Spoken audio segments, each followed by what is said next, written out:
Det er lørdag, og som altid vinteren igennem dykkes der sport i hallen.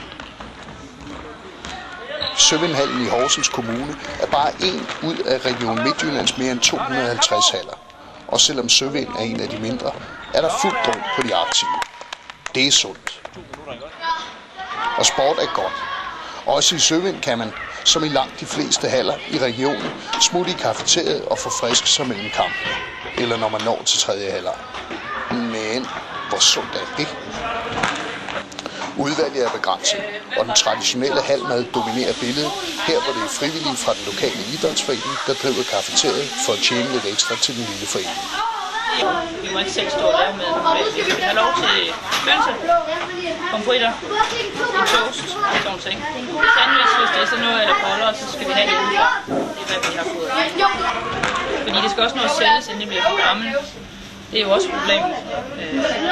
Så derfor er det sådan nogle ting, som kan være i fryseren, som kan tages op, kan tøs op, og så lægges på, og så hvis det ikke bliver solgt, jamen, så skal det smides ud.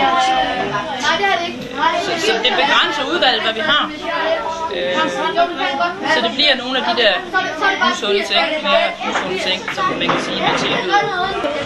Fedt og sukker er altså mange steder tilbud til de aktive. Mad og økonomi hænger jo utroligt meget sammen, og problemet er jo, at det der er usundt, ikke, at få ind i munden for de unge mennesker, ikke, det giver jo en sund økonomi for kafeteriet, mor og far. Ikke, omvendt, det der er rigtig sundt, ikke, jamen, det er en masse spild på at give en dårlig økonomi.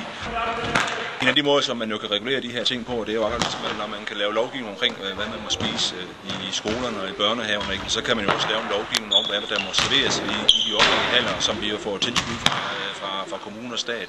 Der bør jo være nogle regler for, hvad der må stænges over disken, ligesom man jo også kan regulere ting i afgifter på, hvad der er sundt og hvad der er usundt.